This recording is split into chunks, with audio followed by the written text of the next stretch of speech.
देखिए question, arrange the following कार्बोकेटायंस, कल 5 कराए थे शायद मैंने, in order of their stability.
लगाओ इनको।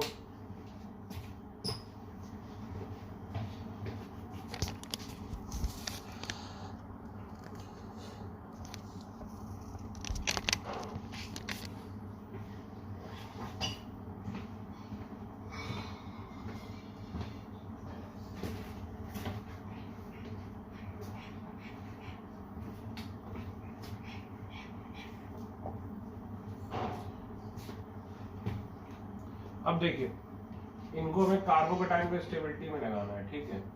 तो सबसे पहले ये देखो कि किसमें किसमें रेजोनेंस है। भाई ये देखो, बेंजाइलिक कार्बोकेटाइन बोलेंगे इसे, क्यों?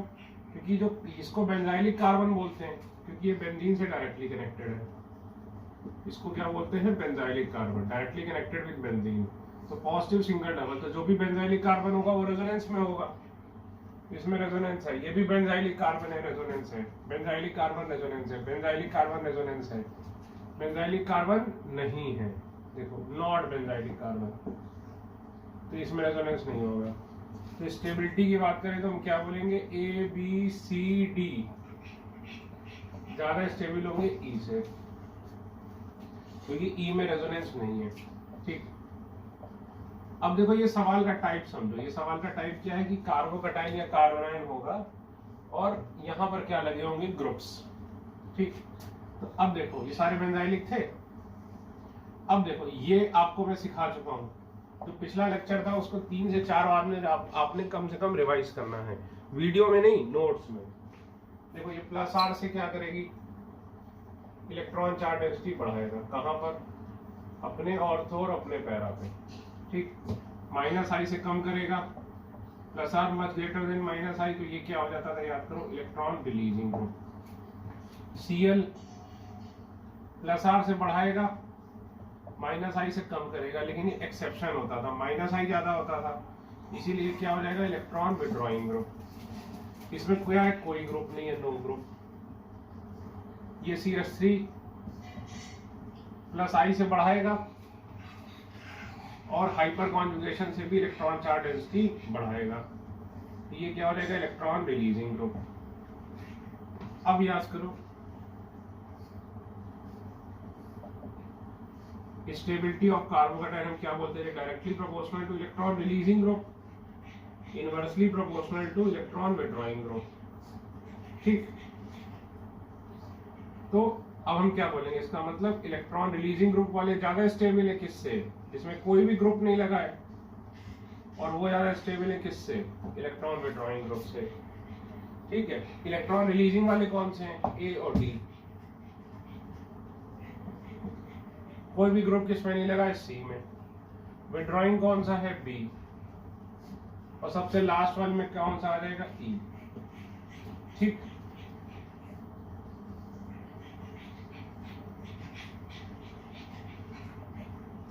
अब बताओ ए और डी में कौन ज्यादा स्टेबल है?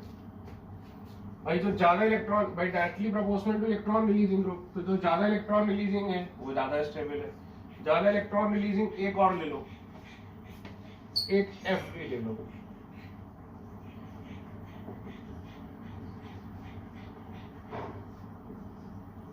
F में NO2 लगा दो, ठीक है। तो ये भी बेंजाइलिक है। अब NO2 देखो क्या था, याद करो, -R से भी कम करेगा, -I से भी कम करेगा, तो ये क्या हो जाएगा, इलेक्ट्रॉन विड्रॉइंग ग्रुप। लेकिन फिर भी ये E से तो ज्यादा इससे तो ज्यादा स्टेबल होगा क्योंकि ये बेंजाइलिक है, ठीक है। कोई ग्रुप नहीं। और इलेक्ट्रॉन विड्रॉइंग ग्रुप कौन कौन से हैं, A और D रिलीजिंग हो गए। कोई ग्रुप कौन सा नहीं है, C। विड्रॉइंग कौन सा है, B और F। और सबसे लास्ट में क्या आ जाएगा, E, ठीक।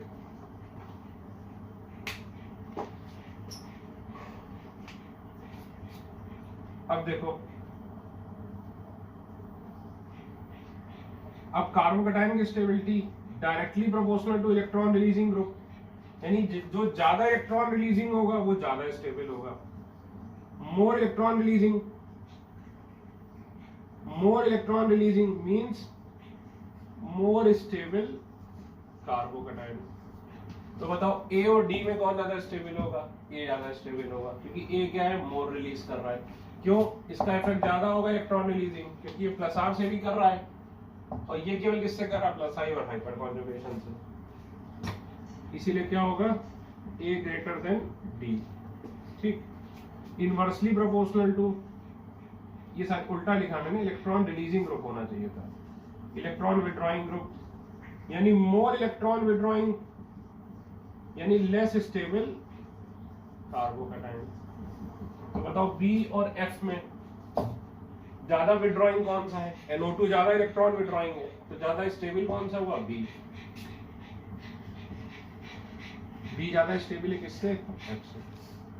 तो बस ऑर्डर लगा लो, देयरफॉर ओवरऑल ऑर्डर क्या हो गया, A D C E F E। देखिए मैंने तो 6 लिए हैं, नॉर्मली 4 लेते हैं एग्जाम में, और इस टाइप का क्वेश्चन नीट और जेईई दोनों के लिए इक्वली इंपॉर्टेंट है। अगला सवाल, इसमें कार्बोनाइल बना लो।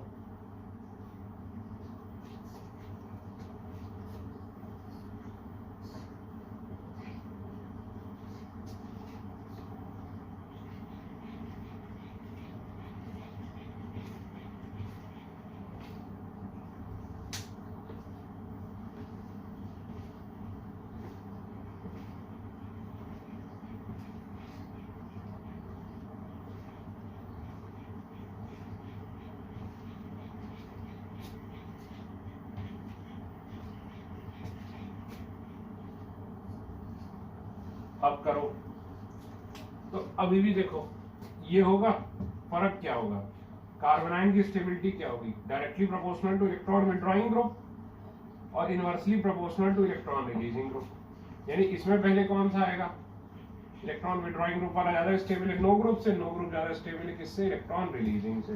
तो रिलीजिंग, अब विड्रॉइंग कौन कौन से है बताओ, B और F, और रिलीजिंग कौन सा है, A और D। स्टेप बाय स्टेप करना, एक साथ करने की कोशिश करोगे, देखना गलत जरूर करोगे, फिर तुम्हें लगेगा तुमने सिली मिस्टेक कर दी। ऐसा मत करना, जैसे मैं बिल्कुल स्टेप बाय स्टेप कर रहा हूँ, तोड़ तोड़ के। सवाल को देखो 6 का था, मैंने कितने में बना लिया, 2 के 2 सवाल में बना लिया। अब कार्बोनाइन की स्टेबिलिटी देखो क्या होता है, directly proportional to electron withdrawing group, inversely to electron releasing. यानी मोर इलेक्ट्रॉन विड्रॉइंग मतलब मोर स्टेबल कार्बोनाइन, क्योंकि जो भी ज्यादा इलेक्ट्रॉन विड्रॉइंग होगा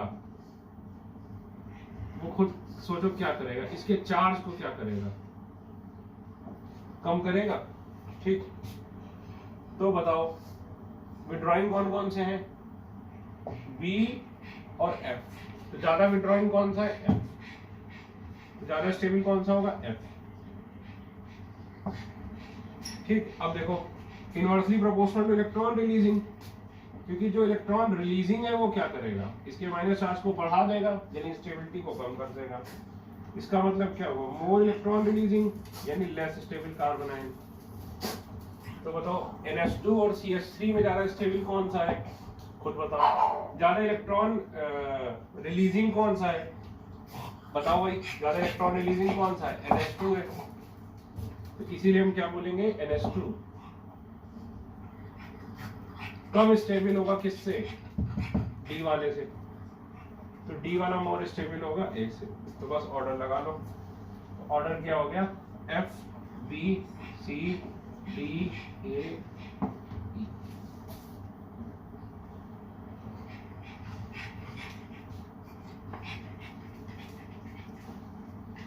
ठीक है, अगला क्वेश्चन।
करो ये,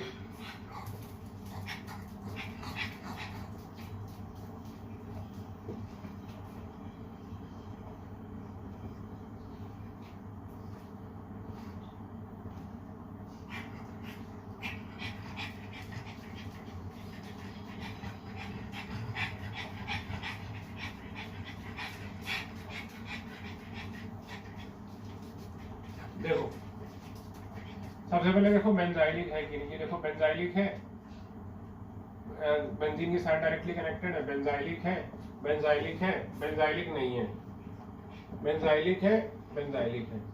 ठीक, इसीलिए A B C E F ज्यादा स्टेबल हुआ D से।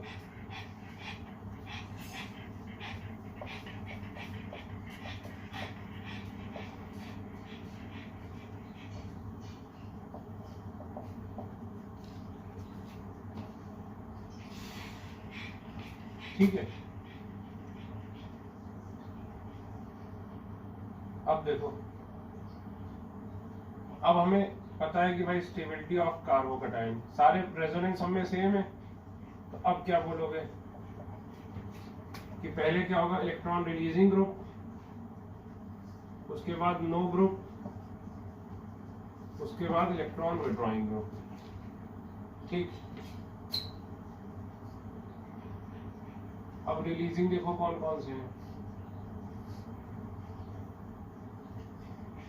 ये देखो, ये प्लस आर से इलेक्ट्रॉन चार्ज डेंसिटी बढ़ाएगा, एट द सेम टाइम ये खींचेगा तो माइनस आई से इलेक्ट्रॉन चार्ज डेंसिटी कम करेगा, यानी प्लस आर, और इसका प्लस आर क्या होगा, मच ग्रेटर देन माइनस आई। याद करो ये क्या होता था, इलेक्ट्रॉन रिलीजिंग ग्रुप। इसमें देखो OCH3 प्लस आर से इलेक्ट्रॉन देगा, प्लस आर से इलेक्ट्रॉन चार्ज डेंसिटी बढ़ाएगा, माइनस आई से कम करेगा, plus R much greater than minus I. ठीक, तो ये भी क्या हो जाएगा, इलेक्ट्रॉन रिलीजिंग ग्रुप। ठीक, इसको तो देखना ही नहीं है। अब ये देखो, ये भी प्लस आर से इलेक्ट्रॉन चार्ज डेंसिटी बढ़ाएगा, माइनस आई से कम करेगा, plus R much greater than minus I. ये क्या है, इलेक्ट्रॉन रिलीजिंग ग्रुप। और ये प्लस आई से भी बढ़ाएगा और हाइपर कॉन्जुगेशन से भी बढ़ाएगा, दोनों से बढ़ाएगा। तो यानी ये क्या हो गया, इलेक्ट्रॉन रिलीजिंग ग्रुप। ठीक,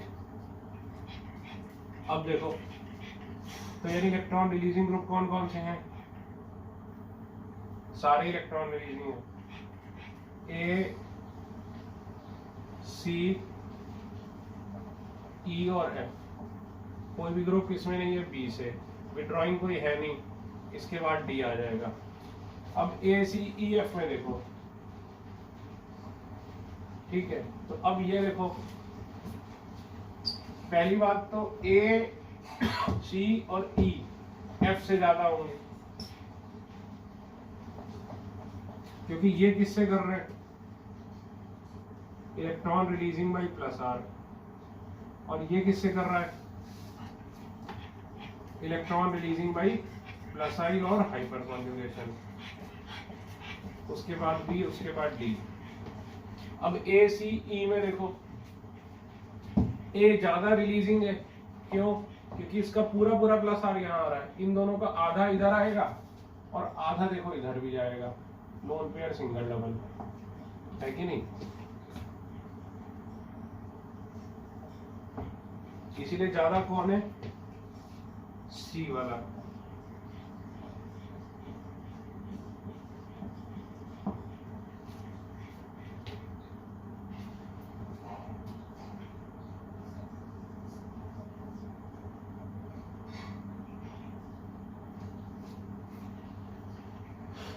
ए और ई में तो भाई नाइट्रोजन की इलेक्ट्रोनेगेटिविटी कम है, वो ज्यादा रिलीजिंग है, तो ई।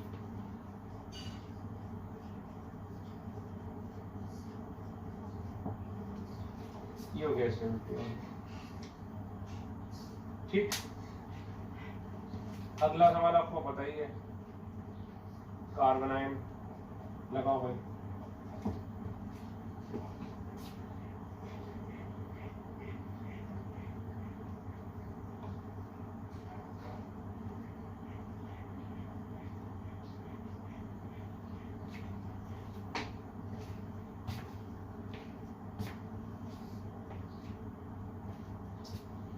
ठीक है, ट्राई करो।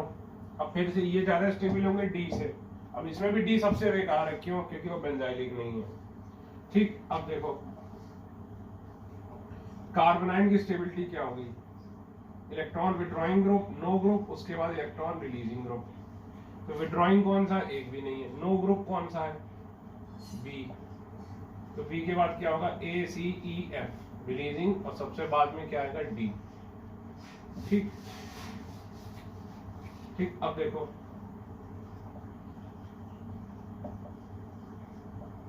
Stability of carbon ion inversely proportional to electron releasing group. इसका मतलब क्या हुआ, ज्यादा इलेक्ट्रॉन रिलीजिंग तो लेस स्टेबल कार्बन आयन। ठीक है, ज्यादा इलेक्ट्रॉन रिलीजिंग तो लेस स्टेबल कार्बन आयन। अब बताओ इन चारों में सबसे ज्यादा रिलीजिंग कौन सा है, सबसे ज्यादा रिलीजिंग है सी। ठीक, तो सी पीछे हो गया। ठीक है, अब ए ई और एफ में सबसे कम रिलीजिंग कौन सा है, एफ। क्यों, क्योंकि किससे रिलीज कर रहा है, कि मतलब लेस रिलीजिंग है, क्योंकि हाइपर कॉन्जुगेशन और प्लस आई से कर रहा है, और जबकि ई और ए किससे रिलीज कर रहा है, प्लस आर से। ठीक है, तो बी के बाद फिर क्या आ जाएगा, सबसे कम रिलीजिंग एफ, फिर ए और ई। ठीक है, अब ए और ई में ज्यादा कौन रिलीज करेगा, ई, क्योंकि कम इलेक्ट्रोनेगेटिविटी है, तो ज्यादा स्टेबल कौन सा होगा, ए।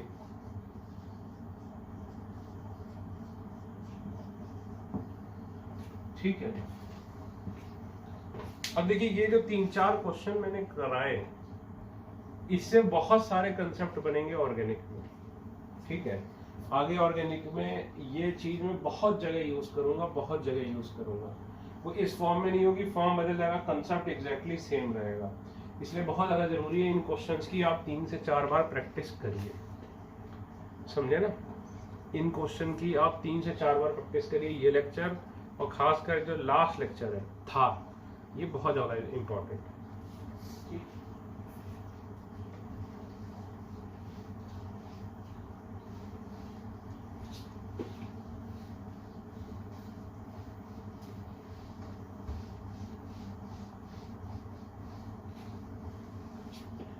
अब हेडिंग डालिए rearrangement of carbocation, very important.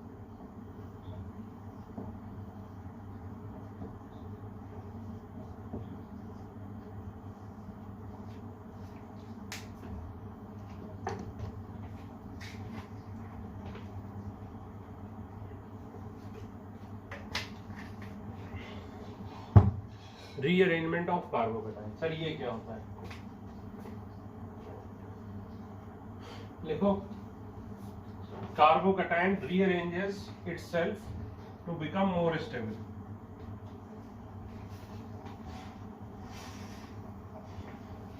To become more stable, it is an automatic process. लिखिएगा मोस्ट इंपॉर्टेंट फॉर नीट और मोस्ट इंपॉर्टेंट फॉर आईआईटी, दोनों के लिए, ठीक है।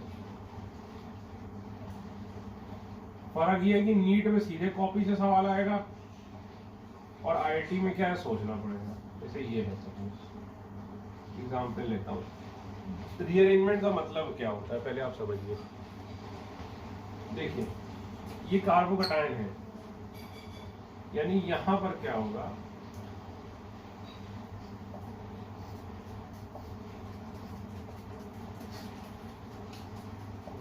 ये पॉजिटिव चार्ज है, ठीक। तो ये जो पॉजिटिव चार्ज है इसके शेयर्ड पेयर ऑफ इलेक्ट्रॉन को अट्रैक्ट करता है, अपनी तरफ खींचता है, ठीक है। आप मान लीजिए कि ये मैं हूं, ये कार्बन हाइड्रोजन बॉन्ड है, मैं हाइड्रोजन हूं, ये शेयर्ड पेयर ऑफ इलेक्ट्रॉन है, और यहाँ पे क्या है, वैकेंट ऑर्बिटल, ऐसे। तो ये खींच रहा है, ये जब खींचेगा तो ये ग्रुप इधर चला जाता है ऐसे, यानी क्या होगा, ये जो ग्रुप है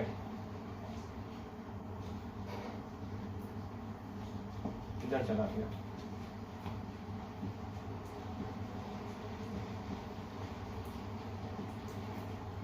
ठीक। इसको बोलेंगे क्या सर? देखो इसको बोलते हैं 1,2 हाइड्राइड शिफ्ट। सर 1,2 का मतलब, भाई मान लो ये देखो, ये ऐसे समझो, अगर ये 1 था तो ये 1 से कहां पे गया, 2 पे गया, यानी बगल में गया, तो 1,2 हाइड्राइड शिफ्ट हुआ यहाँ पर। हाइड्राइड क्यों बोला? हाइड्राइड क्या होता है, H-, ये गया तो कैसे गया, अपने इलेक्ट्रॉन लेके गया ना ये यहाँ पर, तभी तो क्या हुआ, अब इसके पास वैकेंट ऑर्बिटल आ गई और इसकी ऑर्बिटल के साथ इस हाइड्रोजन ने क्या बना लिया, बॉन्ड बना लिया, ठीक। तो सर ये हुआ क्यों? तो हाइड्राइड क्यों बोला? क्योंकि H अपने इलेक्ट्रॉन पेयर के साथ जाता है, ठीक। ऐसा क्यों हुआ सर? इसका फायदा क्या है, खुद देखो, ये 1 डिग्री कार्बोकैटायन है, इसके पास कितने अल्फा एच है, 2 अल्फा एच। ये 2 डिग्री कार्बोकैटायन है, 2 CH3 का प्लस आई, कितने अल्फा एच है, 6 अल्फा एच। तो खुद सोचो ये क्या था, लेस स्टेबल, और ये क्या है, मोर स्टेबल। तो बताओ ऑब्वियसली लेस से मोर स्टेबल में आना चाहेगा कि नहीं आना चाहेगा? सर बिल्कुल आना चाहेगा, ठीक। ये हो गया, तो ये है रीअरेंजमेंट ऑफ कार्बोकैटायन, ठीक। अब देखो और एग्जाम्पल करते चलते हैं इसमें।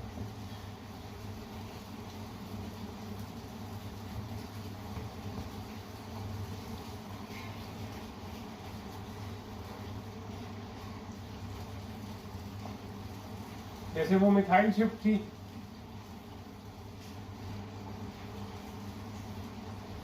अब जैसे ये क्वेश्चन बेटा मैं बहुत दिनों से करा रहा हूँ, बहुत सालों से, और नीट में ये 2 बार आ चुका है।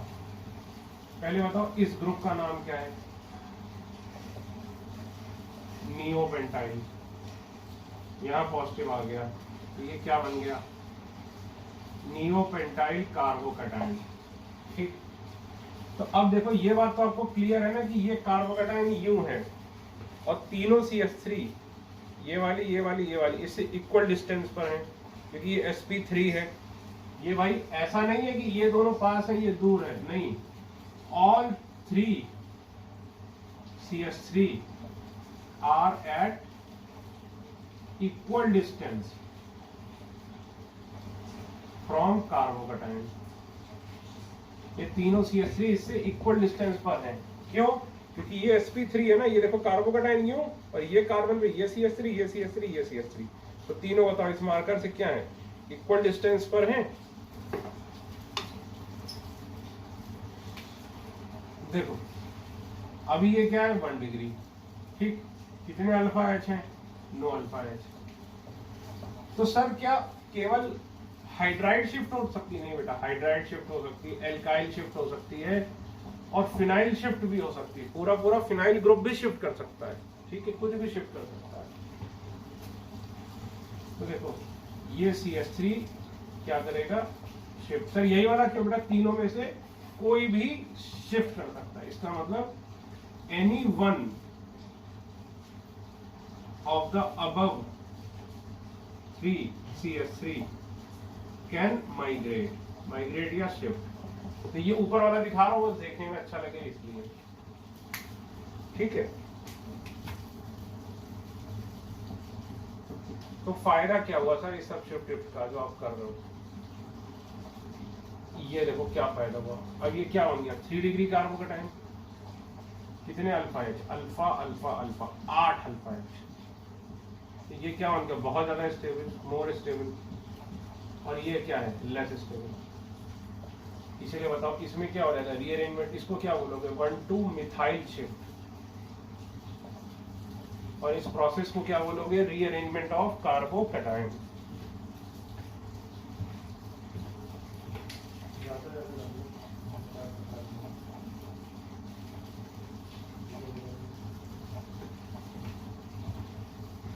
ठीक है, तो देखो क्या हुआ, ज्यादा फायदा हुआ। ठीक है बेटा, क्वेश्चन नंबर 3।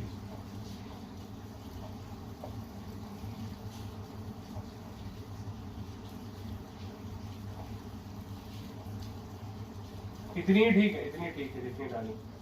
अब बताओ ये क्या है, ये कौन सा कार्बोकैटायन है? ये है secondary butyl, sorry isobutyl. Isobutyl है ये, ठीक। अब इसमें देखो क्या है, ये आइसोब्यूटाइल है। ये कितने डिग्री है भाई, ये भी 1 डिग्री है। कितने अल्फा एच, एक ही अल्फा एच, ठीक।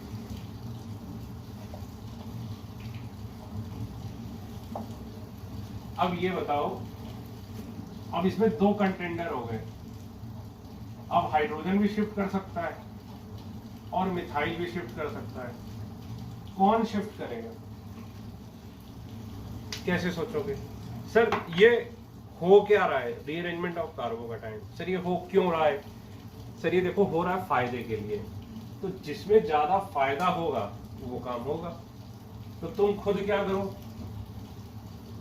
क्या करो, एक बार हाइड्रोजन शिफ्ट करा के देखो, एक बार मिथाइल शिफ्ट करा के देखो, देखो किसमें ज्यादा फायदा हो रहा है। जिसमें ज्यादा फायदा हो रहा है वो काम कराइए आप।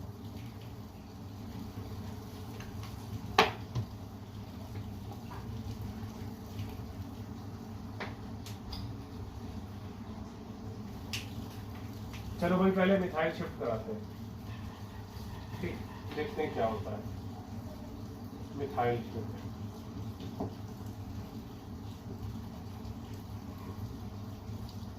ये क्या,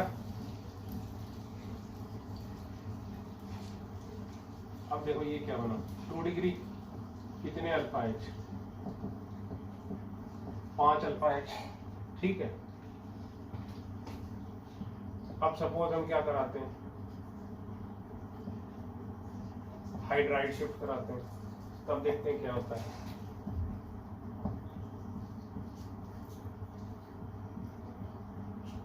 ये देखो क्या बन गया, 3 डिग्री और 9 अल्फा एच।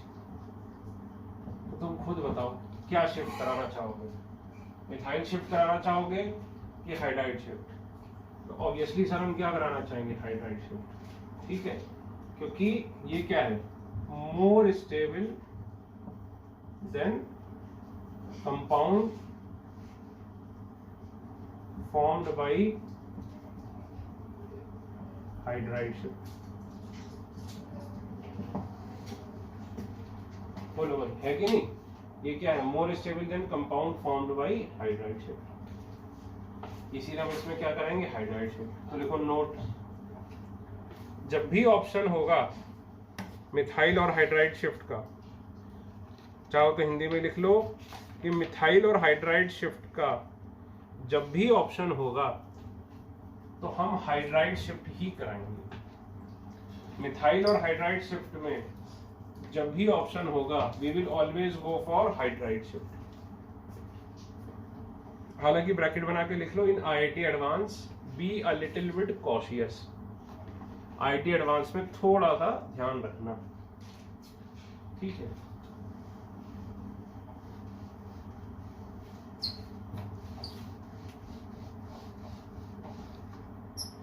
सर क्या ये कार्बोनाइल और फ्री रेडिकल में भी होगा? बेटा एक ही दो केसेस में होता है, लेकिन वो आपके सिलेबस में नहीं है, तो आपके लेवल पे यही बोल देते हैं कि उसमें नहीं होता है। अब दो सवाल मैं आपको देता हूं।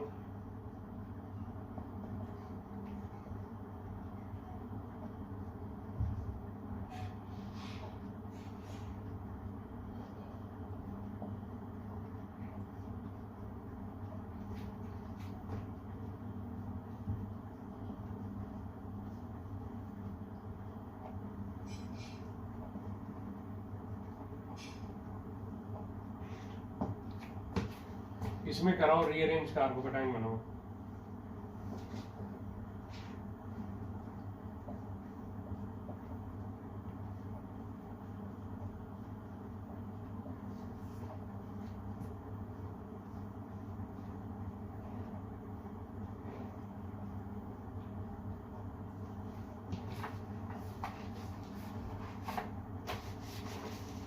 इसमें रीअरेंजमेंट कराओ इफ पॉसिबल। इसमें क्वेश्चन ये था, ये आईटी का क्वेश्चन है कि ए बी सी और डी में से कौन सा बॉन्ड यहां शिफ्ट करेगा रीअरेंजमेंट ऑफ कार्बोकैटायन की।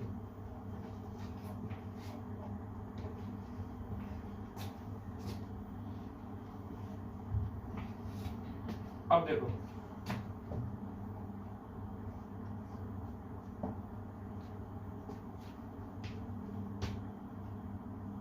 करा के देखो, तो भाई देखो दो ऑप्शन है, इधर से भी करा सकते हो और इस साइड से भी करा सकते हो, ठीक ठीक है। अब इधर से कराओगे तो एक ही ऑप्शन है, दोनों ही CH3 हैं, मानते हो?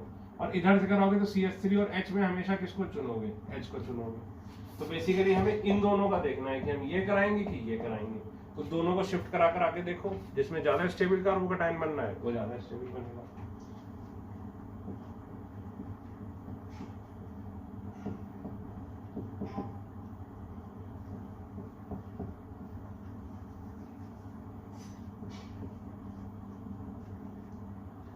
ठीक है, तो एक बार चलो हाइड्राइड शिफ्ट करा रहा हूं ना मैं।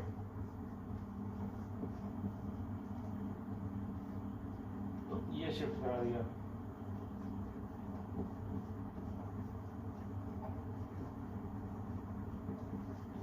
अब देखो 3 डिग्री कितने अल्फा एच? 8 अल्फा एच, ठीक। अब मैं मिथाइल शिफ्ट करा देता हूं, ये वाला शिफ्ट करके देखो।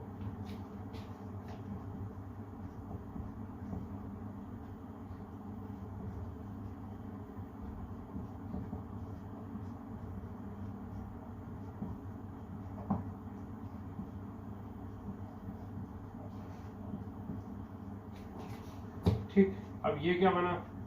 3 डिग्री अल्फा अल्फा और 3 डिग्री वो भी क्या? एलाइलिक। तुम देखो ये ज्यादा स्टेबल होता था, तो मैंने ऑर्डर लिखाया था, ठीक है। तो ये वाला होगा और इस केस में हाइड्राइड शिफ्ट नहीं होगा। सर अभी तो आपने लिखाया था कि हाइड्राइड और मिथाइल में हमेशा हाइड्राइड कराओगे, वो तब जब एक ही कार्बन से जा रहा हो। समझिए मेरी बात को, हाइड्राइड और मिथाइल में हाइड्राइड हमेशा कराओगे कब? जब वो एक ही कार्बन से जा रहा हो। यहाँ पे केस उल्टा है, यहाँ एक से हाइड्राइड है और एक से क्या है, मिथाइल है। तो फिर हमें दोनों करा के देखने पड़ेंगे। जो हाइड्राइड और मिथाइल वाला रूल लिखाया था वो किसके लिए था, जब एक ही कार्बन से दोनों जा रहे हो। तो पिछले रूल में ये पॉइंट ऐड कर लो स्टार बना के कि हाइड्राइड और मिथाइल में कौन सा कराओगे, हाइड्राइड कराओगे। लेकिन कब, जब दो एक ही कार्बन से हाइड्राइड भी जा सकता हो और एक ही कार्बन से मिथाइल भी जा सकता हो, तभी हम क्या कराएंगे, हाइड्राइड शिफ्ट।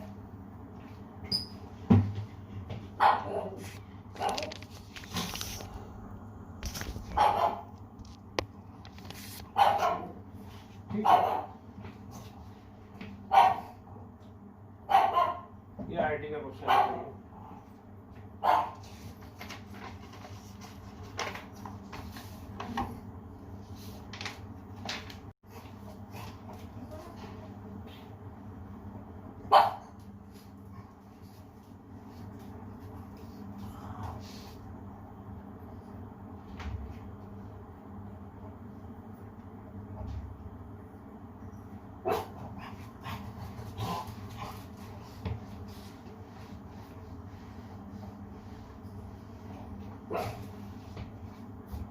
अब देखो इसमें ए और बी, तो बी तक करोगे ही नहीं क्योंकि एक ही कार्बन से हाइड्राइड और मिथाइल का ऑप्शन है, तो हाइड्राइड को चुनोगे। इसमें देखो सी और डी, ये दूर है क्या, दूर नहीं है बेटा, ये भी बराबर डिस्टेंस पर है।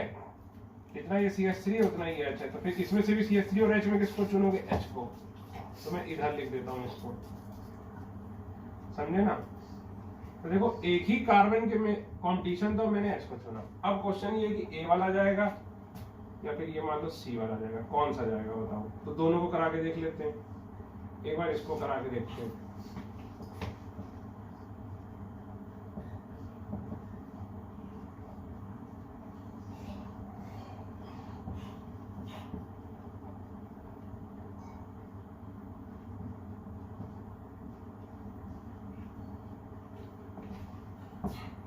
एक बार इसको करा के देखते हैं।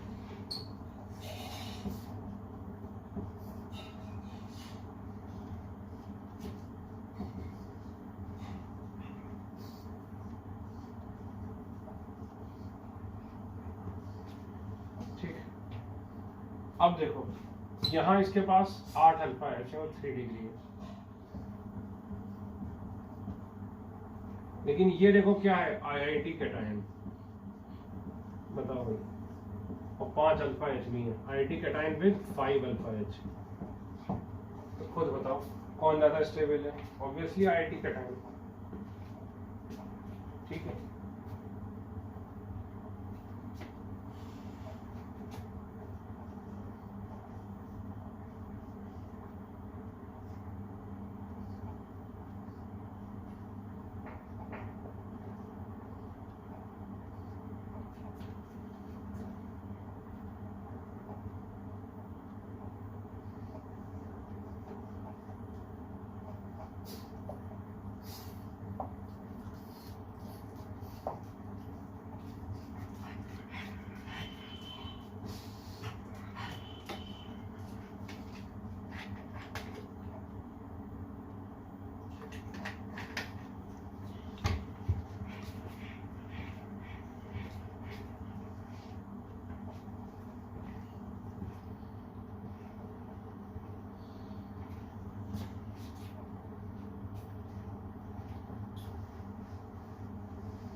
हाँ भाई ये देखो,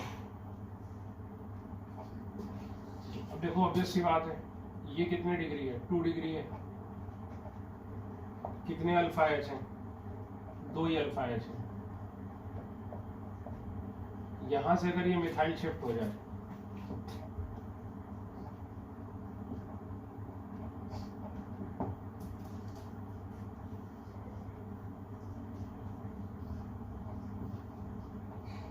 देखो यहाँ पर कार्बोकैटायन आएगा, ठीक, यहाँ पे कार्बोकैटायन आएगा। अभी कितने डिग्री बन गया, 3 डिग्री।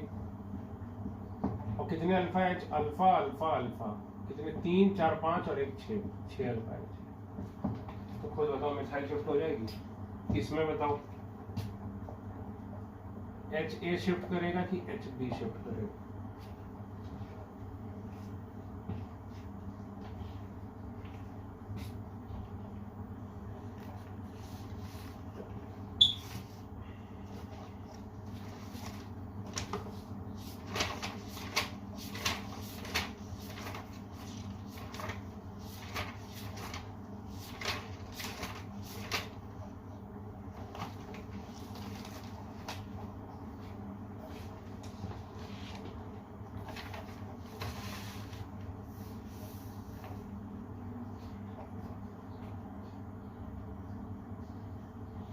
ठीक है, इसमें देखो बी से शिफ्ट करके तो कोई फायदा नहीं यहां बनेगा, ए शिफ्ट करेगा तो क्या होगा?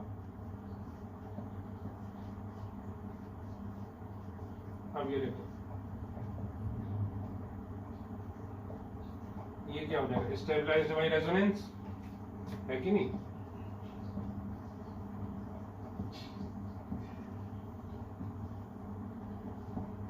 ये बताओ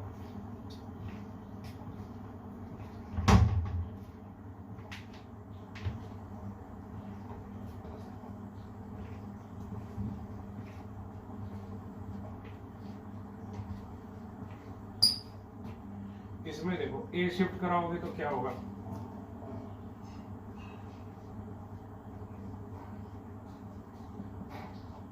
और बी शिफ्ट कराओगे तो क्या होगा?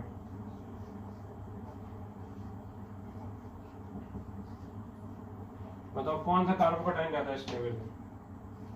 ये वाला। ये कौन सा कैटायन है? IIT cation. ये भी अच्छा खासा स्टेबल है, स्टेबलाइज्ड बाय रेजोनेंस।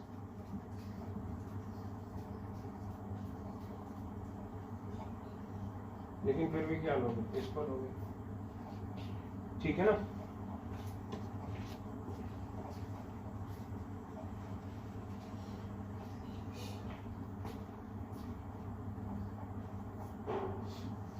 अब हेडिंग डाल लो रिंग एक्सपेंशन ऑफ कार्बोकैटायन।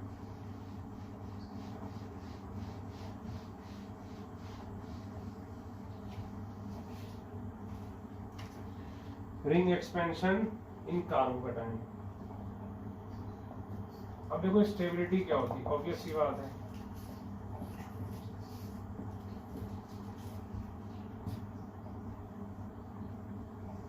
और 6 मेंबर की स्टेबिलिटी जो है वो 7 मेंबर से भी ज्यादा होती है, ये याद रखना, ठीक है? तो 9 एग्जाम्पल कराए थे, मैं भूल गया कितने कराए थे, मैं मान रहा हूँ 9 कराए थे। ये देखो 10वां, इस टॉपिक का पहला ही मान लो क्या जाता है। अब जैसे देखो ये है सपोज,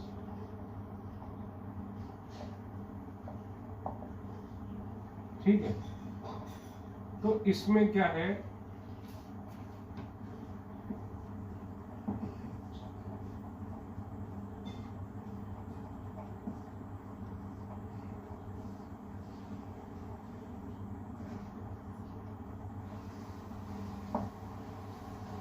ये है मान लीजिए। अब सपोज ये बंधे ना होते और इसकी कोई एक टेल होती और ये रीअरेंज करता, ठीक है? तो क्या होता?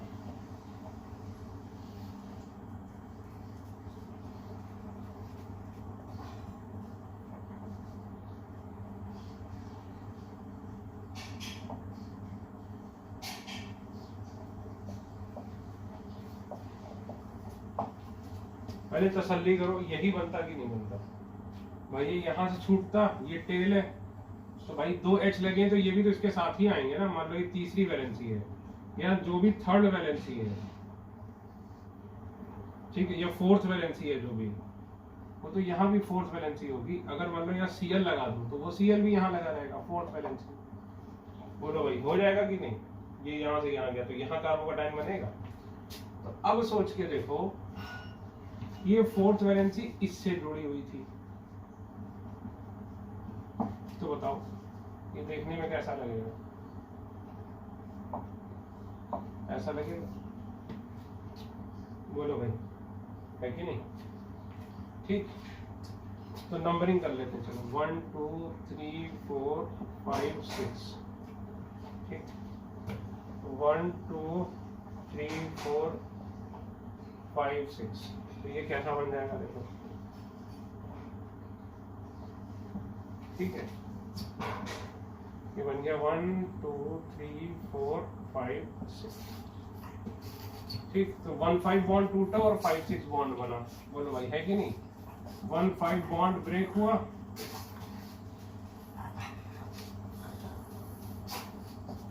और 5 6 बॉन्ड बना। तो देखो ये क्यों हुआ, इसको अगर मैं छोटे में लिख के दिखाऊं तो मैं इसको ऐसे दिखा सकता था,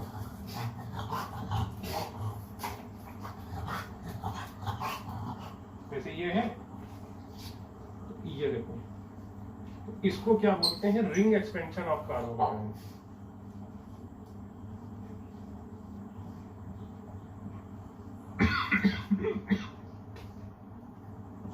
इसको बोलते हैं रिंग एक्सपेंशन ऑफ कार्बोकेटायन। तो ये देखो कितने मेंबर की रिंग बन गई, 6 मेंबर की रिंग बन गई, समझे ना। इसी तरह दूसरा देखो,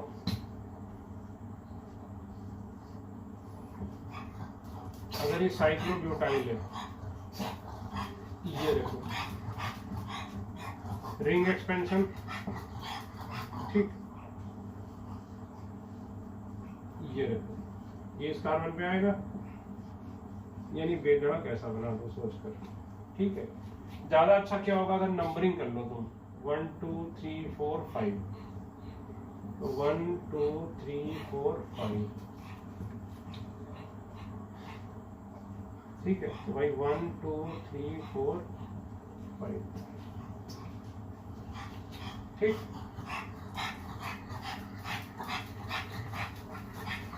ठीक है। तो सर इसी तरह इसका भी होगा,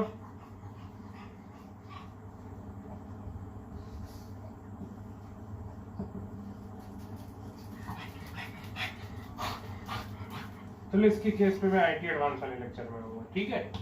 तो ये क्या था, रिंग एक्सपेंशन ऑफ कार्बोकेटायन। एक सवाल दे रहा हूँ, करो, हालांकि मेडिकल के लिए बहुत टफ है, मेडिकल के लिए इतने सवाल बहुत हैं, एक टफ सवाल दे रहा हूँ, मेडिकल वाले चाहें तो देख लें, नहीं तो अगले टॉपिक पे आ जाएं।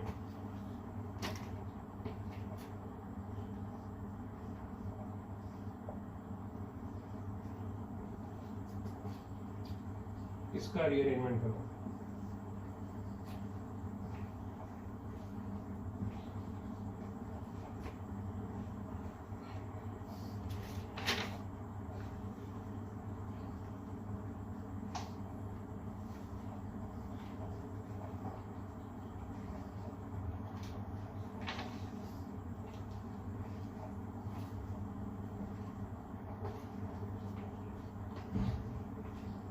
देखो इधर 6 मेंबर की रिंग है, ये 5 मेंबर की रिंग है, नंबरिंग कर लो 1 2 3 4 5, तो ये इधर आ जाएगी, तो 5 और इसके बीच में बॉन्ड बन जाएगा, देखो क्या बन जाएगा,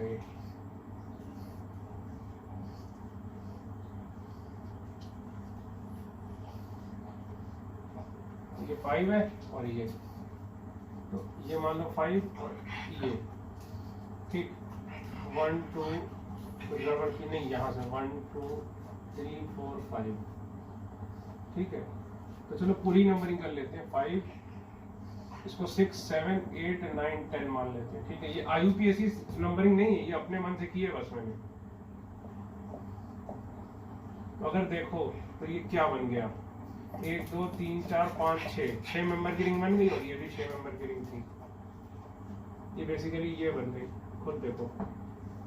और ये यहाँ से गया तो कार्बोकेटायन कहाँ पे आ गया, 1 पर, तो ये देखो 1 है, ये कार्बोकेटायन आ गया, 1 2 3 4 5 6 7 8 9 10, देखो ये और ये यही चीज है कि नहीं,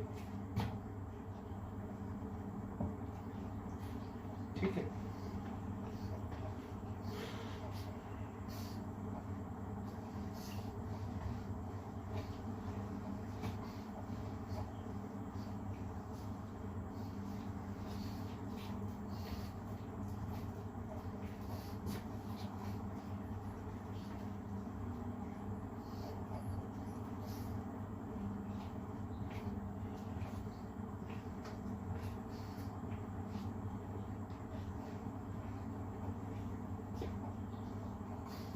ठीक है भाई।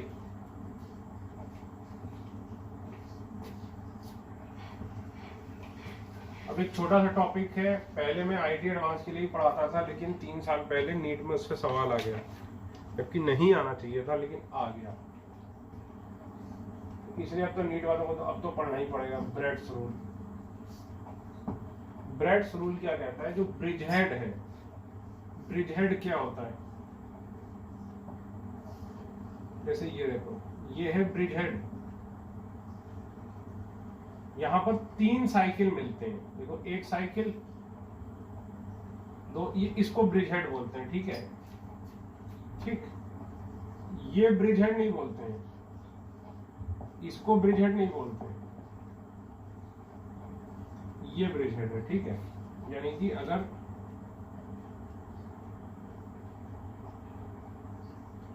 ये ब्रिज हेड है, ठीक, इसमें तो डायरेक्टली कनेक्टेड है ना इससे। ब्रिज हेड क्या होगा? ये, जैसे कि ये बना दिया तुमने, तो ये क्या हो गया? Bridge head.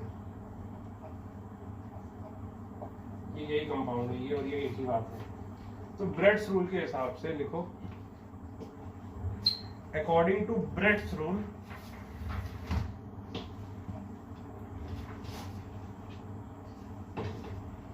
according to Brett's rule, bridge head carbon cannot be sp2 hybridized. Bridge head carbon cannot be sp2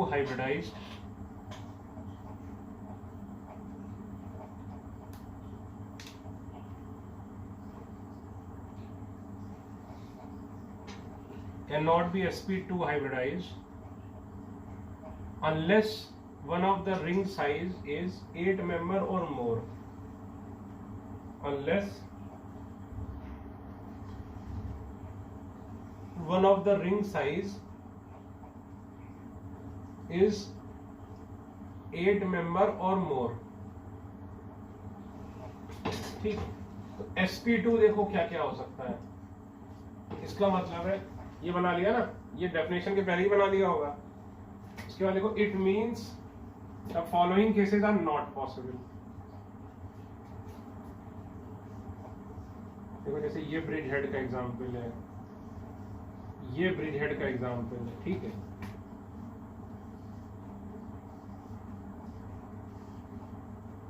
ये नहीं बन सकता,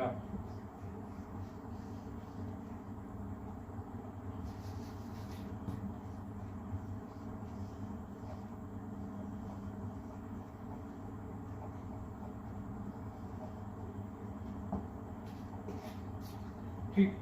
तो these are not possible according to Bridgehead कह रहा हूँ, according to Brett's rule.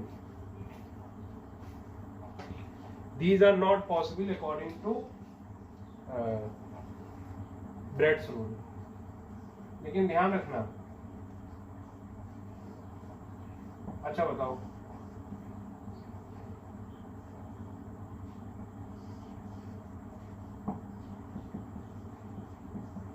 ये पॉसिबल है कि नहीं?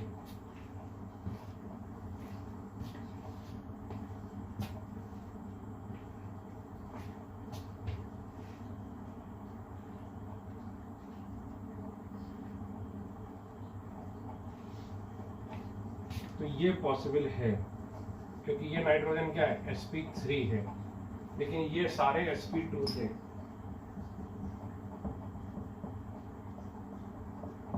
समझे ना?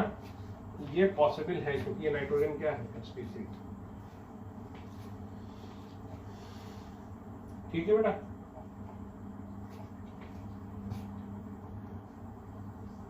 तो sp2 वाला पॉसिबल नहीं है। इसका क्या मतलब हुआ?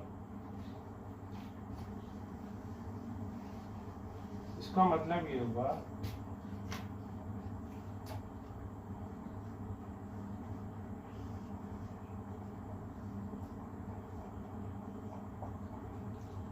Question, how many alpha H R possible for hyper conjugation? अच्छा एक बात और, ये पॉसिबल है, ये लिखा ना, ये भी पॉसिबल है, क्योंकि ये ब्रिजहेड पे थोड़ी ना आ रहा है।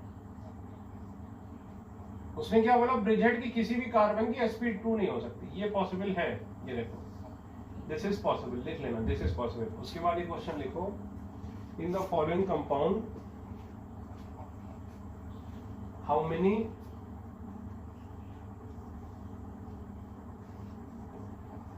मेनी अल्फा हाइड्रोजन आर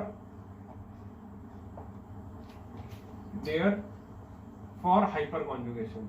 या फिर वो सिंपल तुमसे क्या पूछ लेगा, number of hyperconjugative structure. Question ये लिख लो, find out the number of hyperconjugative structures in the following.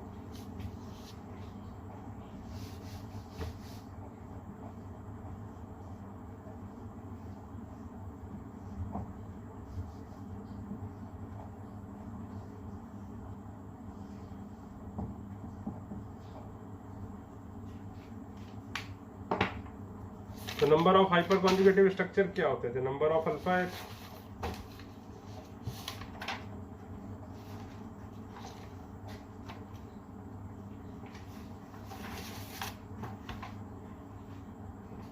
देखो, इसमें ये अल्फा, एक अल्फा एच, एक अल्फा एच। तो देखा जाए 2 alpha H both can not do hyper conjugation, एक भी नहीं कर सकता हाइपर कॉन्जुगेशन। क्यों? हाइपर कॉन्जुगेशन याद करो, जब हाइपर कॉन्जुगेटिव स्ट्रक्चर बनाओगे तो कैसे बनाओगे, ये अल्फा एच इधर आएगा, सॉरी मतलब ये एच निकलेगा भाई, एच प्लस हटाते थे, यहाँ पे एच प्लस ये है, इसके हाइपर कॉन्जुगेटिव स्ट्रक्चर कैसे बनाओगे? देखो, अगर बनाना चाहोगे तो क्या होगा, ये H प्लस है, इसको निकाल दोगे, यहाँ पे आएगा माइनस, बनाओ रेजोनेंस, माइनस सिंगल डबल,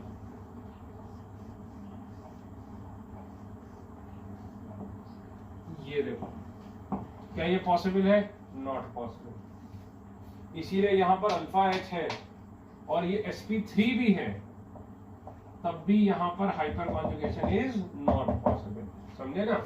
इसी तरह ये देखो, ये अल्फा, 2 अल्फा एच, यहाँ हाइपर कॉन्जुगेशन पॉसिबल है, लेकिन ये alpha H hyper conjugation is not possible.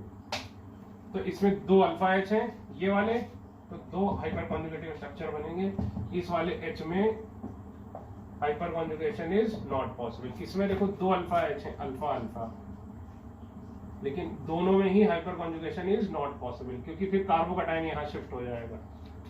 तो 2 alpha H but hyperconjugation not possible in both. ठीक है, एक क्वेश्चन और चलते चलते ऐसे ही याद आ रहा है, वैसे कराया हुआ है आपको, करा चुका हूं, वैसे मैं करा चुका हूं, दूसरे फॉर्म में है। बताओ इन दोनों एल्कीन में कौन ज्यादा स्टेबल है? Which is more stable alkene? देखा जाए double single double single double, और इसमें देखो, इसमें क्या लीनियर कॉन्जुगेशन, और इसमें देखो double single double double single double, इसमें क्या है क्रॉस कॉन्जुगेशन। तो कौन सी ज्यादा स्टेबल होती है? लीनियर वाली। This finishes our GOC. ये चैप्टर आपने कम से कम 3 से 4 बार रिवाइज करना है, इसकी असाइनमेंट बहुत अच्छे से करनी है। इसके बाद मैं नेक्स्ट चैप्टर शुरू करूंगा, एसिड एंड बेस।